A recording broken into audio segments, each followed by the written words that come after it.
Let's also talk about the illusion of the social contract. I think has been thoroughly broken at this point. So I just basically want to mesh together a whole bunch of different things in this one, just to basically make the point that we used to have this social contract, and it was basically okay. You guys, you get to be in charge and have a limo, and you go off to some nice lunches every now and again, and you get like a fancy embroidered briefcase, and you get where maybe you get made a lord at the end of doing whatever it is you do, but we basically get to decide what it is that you're doing, and we get to throw you out if you don't do it, right? And the illusion of that has just completely gone. Sorry to interrupt the video, but I just want to let you know that we have a brand new selection of merch on our merch store. These won't be in the store forever, so if you do want them, go and get them now. Thanks very much. Before I get to that, I'll quickly mention that Calvin Robinson of GB News has formerly of GB, he was thrown out for being too based, so he had to come to the Lotus Eaters instead. Anyway, so he's going to be doing a bit of crusading on our behalf. I don't know exactly what that was. I think you can send in videos and he answers your question rather than he goes off to a Muslim country and just starts hacking. But anyway, there's a code there. Crusade 50% off our gold tier, so you can send in some questions. Right. So a great example of this is going to have to be the farmers' protests that we've seen about the world. Because there's been this basic formula, hasn't there, for a while? There's been this formula where the government makes you afraid of the weather, and then the government says, but don't worry, if you pay us some more taxes and let us make some rules, then the weather will be less scary. And then people start to notice, well, hang on a minute, all of the taxes and rules that you're putting in, they're just a net negative for us across the board, but they're also a net positive massively for you. Like David Cameron's father-in-law, a massive landowner, and so gets all these subsidies for wind turbines and all the rest of it. And getting down into the detail, it's stuff like, okay, your Uncle Brian, his van, that's got to go, and your nan's gas boiler, that's got to go. What about private jets then? Because they kick out a lot of CO2. Oh no, private jets are fine. You can keep that. So I think people have just realised that the con is up at this point, and they're not buying this shit anymore. Would you agree? I think you're right. I think things have been pushed too far, and people are starting to wake up and realise that the thing that is being foisted upon us doesn't make all that much sense. Yes. And I think if the AI robots that run the world, if they're going to have their undoing, I think it is that they tried to do too much too soon, and then the people realised. That's my hope, anyway. Yes, but for me, the key thing is that the illusion has just gone, but they're doing this for good reasons. Like, no, you're not really trying to change the weather. You're just trying to get us to give us all your money. Yeah. And you're just trying to ban the things that we like while doing all the things you like. So example number one is going to have to be, the French are doing it in this particular example because, the French are a bit. They are doing a sterling job. I mean, they really are showing farmers around the world how it should be done. I mean, the videos that have come out of France of them spraying manure all over the government buildings, that is just the absolute essence of we have had enough. Yeah. You've pushed and pushed and pushed, and now, no. I mean, the French are the sort of Premier League when it comes to rioting. They really are. But I mean, the Germans have been doing it as well, and the Dutch were doing it as well, weren't they? And we catch up. I mean, at some point, we might write a strongly worded letter. Yes, or at least tut extra loudly in a queue somewhere. Talk to someone about it. Yes. So, but the point is, right, is the farmers have appreciated, and not just them, but the Dutch farmers, the German farmers, all of them, they've appreciated that there is absolutely no good in expressing your discontent or trying to vote differently, or making some other sort of argument, or trying to win hearts and minds. There's no point in doing anything like that. You basically just have to put Paris under siege. Yeah. There comes a point where someone needs... Yes. I mean, disavow, obviously, but that's why we have the census. Yes. So here's the French again, who decided to just plough the road. I mean, fair enough. Actually, I get that. Like there's a road that I use all the time, and it's always being worked on. So it may make more sense that they do that with it. I've always wondered, wouldn't it be quicker just to plough up the road, plant crops, harvest them, and then lay a new road than continually work on them? But anyway, so here's a French farmers doing that. So basically, the system is broken. They've decided that we can't vote these people out. We can't petition or survey We can't try and become representatives ourselves. We can't form our own party. They've basically said none of that is going to work. So what we're going to do is we're going to spray manure on the buildings. We're going to block the roads. And we're going to start fires until they do what we want. Yes. The phase of asking for things has ended, and people are now just saying, "No, you will do this. Otherwise, we're gonna block it." And actually, just before we came on air, my producer ran over with this. So apparently, Brussels have now withdrawn their plans to reduce pesticides by 50% by 2030, which is the thing that sparked all of this, apparently, as well as multitudes of other bullshit that they've been putting on farmers. Yeah, it's a sort of snowball thing, isn't it? Where it's finally pushed people too far. Yeah, I mean, I suspect what they will do is they will withdraw it and then they'll bring it back at the first possible opportunity. So I don't know how this is going to work exactly, but the farmers they sort of have to push back wherever they can, up to and including sieging an entire city. And another example I've got of this is here we go. So this is a thing from not so long ago where protesters basically decided we're not such a fan of all the culture enrichment that you're enforcing upon us, so we're just going to blockade an asylum centre. So this was was it Welsh or something like that? A lot of this going on in Ireland at the moment as well. Yes. Oh, I mean, it's sort of happening all over the place now, isn't it? But basically the locals just sort of pitched up their tents to physically blockade this enrichment centre. So I can't pronounce it because it's in Welsh, but we covered this with Voice of Wales, and it was hilarious because there was only one entrance and exit. So the security guys and the police couldn't really help in any way. So eventually what they did is they dug a hole out of the hedge that surrounded it and would use that to run in and out with food and mobile phones. So then when they found that out, the protesters went down and stood around that side of the hedge. And the police obviously can't move on the protesters, and they were just left with like, okay, well, we've got these people we want to move into this 5-star hotel. But we physically can't. At which point, the whole thing fell apart. Which deservedly so. Isn't it remarkable? They're digging bloody tunnels under the hedge in order to through the hedge. Oh, through the hedge. Not going under the hedge. Oh, okay. So it's not quite like Steve McQueen and The Great Escape, where they're putting all our civilizational energy into trying to escape from the Nazis. Now we're putting all our civilizational energy in trying to make sure that the immigrants have enough mobile phones. Well, what are they going to do? Jump over fences on 2-stroke Indian motorbikes? Well, they couldn't even get them in. That would be quite good, wouldn't it? So this is the section where we're saying the people have had enough, and we're now saying the people are going to tell those in power that this is what we're doing. Yes. Was there ever a point where the people in power didn't do that? I.e., the people in power have always been not consulting and ignoring surveys. Yes. Did we ever have a say ever? Well, that is the very good question. But at least they made us think that we could just vote our way out of things. Yeah, the illusion of your contribution to the system. And it's probably always been an illusion. In fact, you did a segment not so long ago, didn't you, where you looked at every post-war manifesto, and basically ever since World War II, people have consistently voted for the no thank you to immigration option, and they've just got it every time anyway. Yeah. Every manifesto. Both parties promised every single election to either clamp down on it or it wouldn't happen again or blah, blah, blah, blah, blah, from 1945 till today. Yeah. Well, if they both just lie to you every single election, what are you left with? Yeah, absolutely. Yeah. Can I talk about the low emission zone for a section? Well, funny you should say that, because there we go. Superb. People listening, local man has just had his lamppost next to him fall down. That is unfortunate. It was unfortunate how that came down just as he walked past it, isn't it? Yeah. He just looks to me like on the video, he's just pressing the button waiting to cross the road, and it's maybe he pressed the button slightly too hard. Yes. And he gives up after pressing it too hard. He's like, I'll go home. Yes. I've got dinner. But again, we've got these ultra low emission zones being rolled out. Right. What have we got there? We've got some seriously dodgy science to start with. Then we've got some seriously dodgy surveys where not many people are surveyed. And even when you look at the data, most people said, no, thank you. We don't want a low emission zone.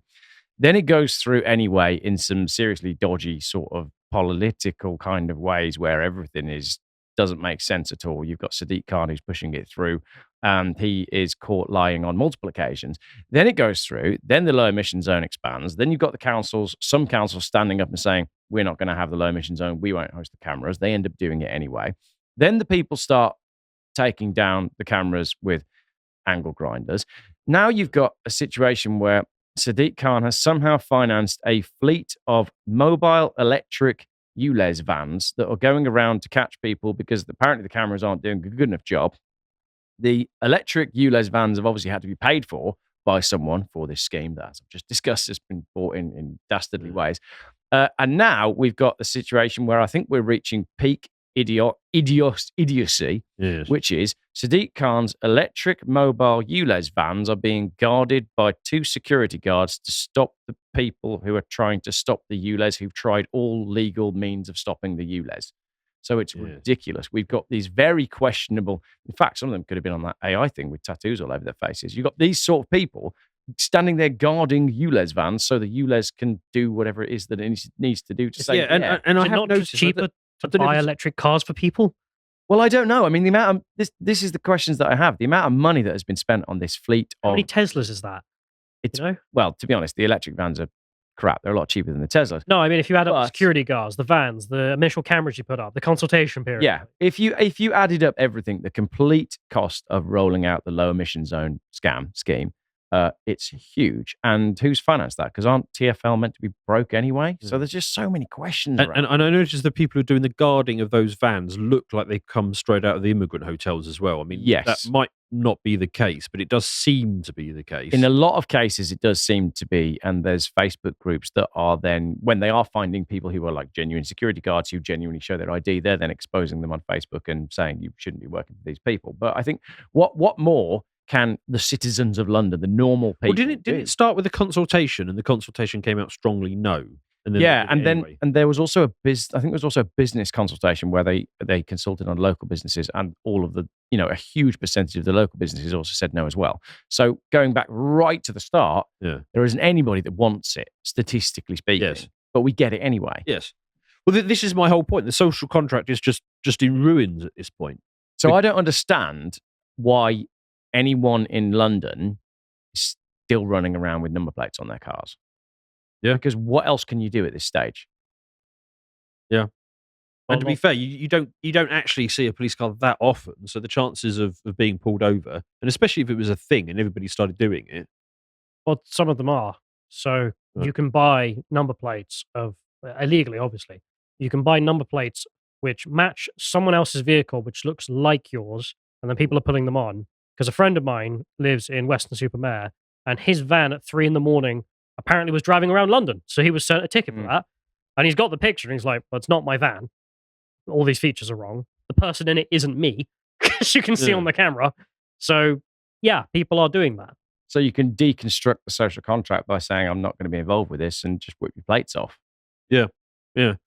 I just don't know where it goes next. I mean, if everybody's done everything they can to say, we don't want this, and the government say, well, you're having it, there's got to come a point where we go French and... Well, and the notion is that we're supposed to, at least this is the story, we're supposed to live in a democracy where the people get what they want. Absolutely. But it's just obvious now that we don't. So that unfortunate lamppost fell down, and there it is in the morning with the Ules camera on top. Now, I think when they started, they were putting these Ules cameras up individually, and then they started putting them on crossings.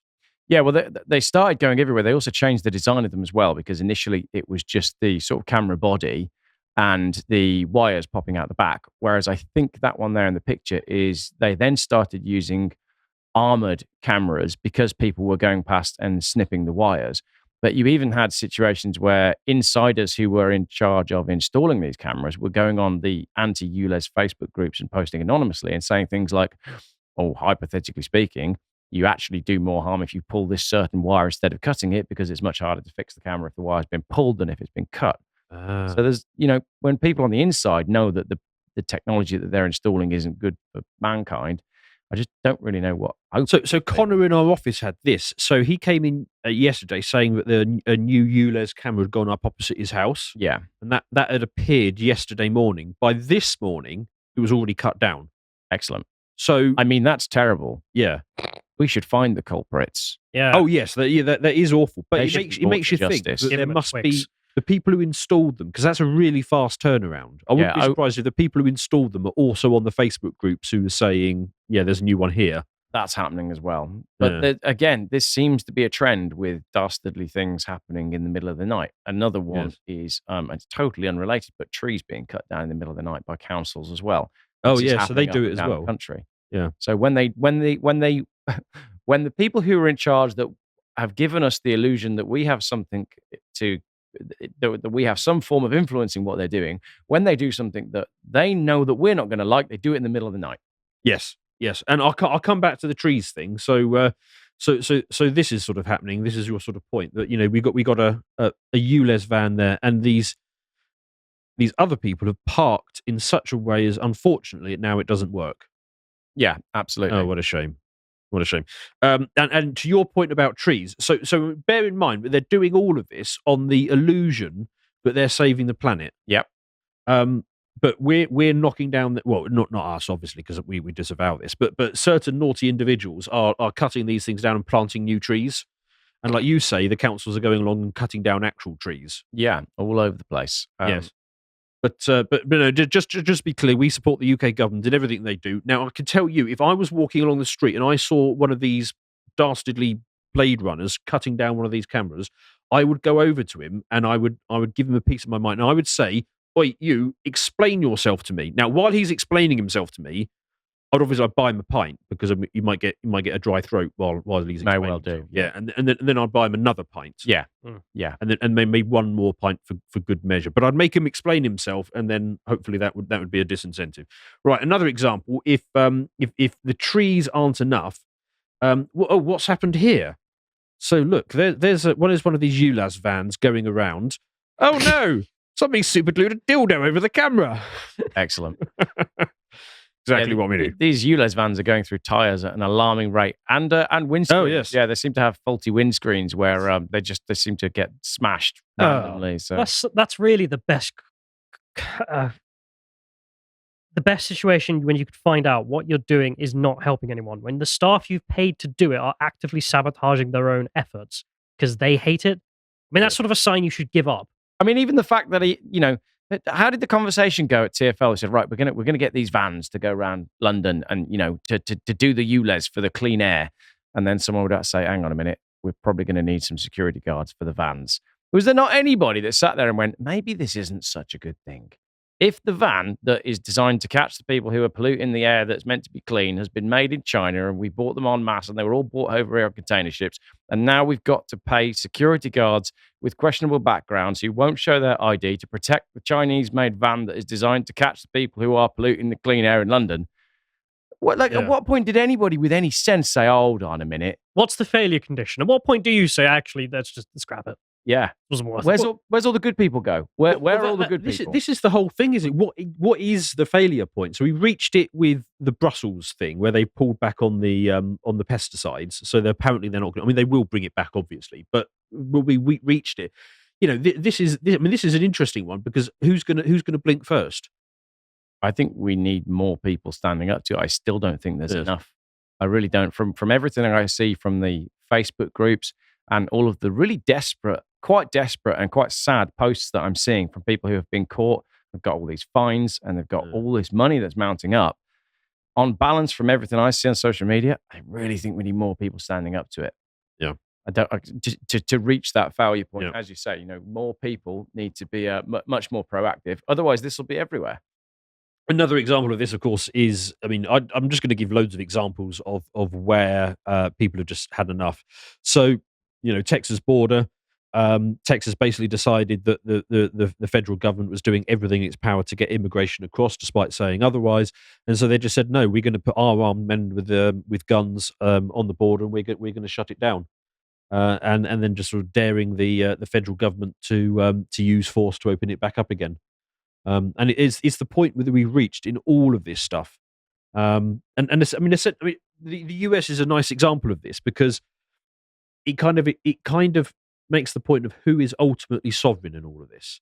So in Europe, we're supposed to be a democracy, but we're actually an autocracy. But the illusion is that the democracy sort of gets you there, and the whole question comes down to who is ultimately sovereign in this. Now, the US is slightly different in that a lot of Americans think that they are a constitutional republic, because they had to tick a test when they were in high school about what kind of government have you got, and the right answer is it is apparently a constitutional republic, but it's not. It hasn't been that since the 1930s and the New Deal. It is like Europe, a democracy that's devolving into an autocracy. The only issue that they've got in the US is they've still got that underlying legitimacy story, which is the Constitution. And so this is an interesting fight, is because Texas is sort of coming down and saying, well, look, we got these constitutional rights, we're going to enforce them. Whereas the government, the federal government, is basically trying to jettison the Constitution as fast as they possibly can, but they are still using the Constitution as their legitimacy story, exactly the same way as our guys are using democracy as their legitimization story. Yeah, but it's all falling apart on that. So, in one more example that I give you is, so the regime desperately does not want Tucker Carlson to go and speak to the Russians, but he's going over there to have a conversation, regardless of what you think of it. I mean, why shouldn't he have a conversation? Absolutely. See what the guy Reeks says. of weakness if you can't talk to your enemies. Yes. The Russia describe it like this: the far right broadcaster has been spotted in Moscow. Now, in case you don't know what the definition of far right is, that's anyone who is not in favor of the sexual mutilation of children. So if that's not you, then you are far right. And apparently the story explains that the Kremlin has declined to say whether Vladimir Putin would be granted an interview to Tucker Carlson, the far right American journalist, after the Fox News presenter was spotted in Moscow. We can hardly be expected to provide information on the movement of a foreign journalist, said Dmitry Peskov, the Kremlin spokesperson, when asked about speculation that Carlson was in Russia to interview the Russian president, and presumably he then winked or something. Well, did you see that Twitter poll the other day? I think it was a UK one where it was saying, which of these four leaders would you rather be led by? And three of them were the genuine choices that we've got for the UK, and one of them was Vladimir Putin, and he came out 75% on top. Yes. What do you want, Rishi Sunak, Keir Starmer, or Vladimir Putin? Would take Putin every day of the week. Yeah, exactly. I mean, the idea of having a national leader. I don't doubt that Putin steals a lot. I want to see Putin on Joe Rogan. That's what I want to see. Yeah, that'd be the podcast of the year, wouldn't it? But I don't doubt that Putin steals a lot, but he still sticks up for the national interest of his country. Just does a bit of stealing as well. Whereas our ones, they just do the stealing. Yeah, there's nothing left to be proud of, really, is there? And then, of course, the other sort of big global example is going to be the Houthi situation, this is the same sort of thing. It's like they're not going through the UN process anymore. They're not saying, okay, we disagree with US foreign policy, we're just going to shut down this shipping channel. Now, if you do want to learn more about what's going on with the Houthis and the shutting down of the Red Sea, we did an in-depth explainer on this. It gets a bit technical in places, but we can show you a clip from that now. You've got on the right-hand side, these are the people who make stuff. Okay, now in order to get the stuff that's been made from there to there, you've got to ship it via the sea. Now this big bastard here, which is right in the way, that's called Africa. Right. And you have to go all the way around that in order to get the stuff from the people who buy stuff from the people who make stuff, right? So, however, God in his infinite wisdom decided to put a shortcut in up here. So you dig a little canal that bit, and then the ships can go in that big watery bit, and they go through, and basically, that's how modern trade works. Is that the Suez Canal? Yes. So don't be put off by the technical nature of that explanation. If you do want to learn more, you can go to that video and check it out. But no, broadly, I just wanted to make the point that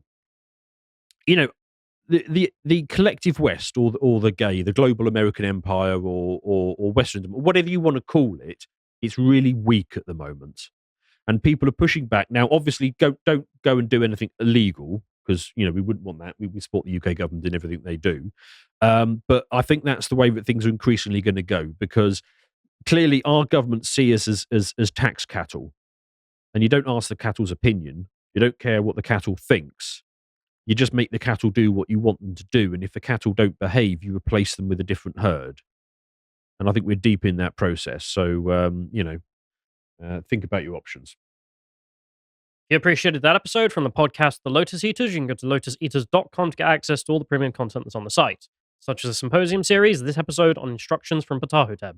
you'd like to find out what else is being put out, you can follow on Twitter at lotuseaters_com on Twitter. Thank you and goodbye.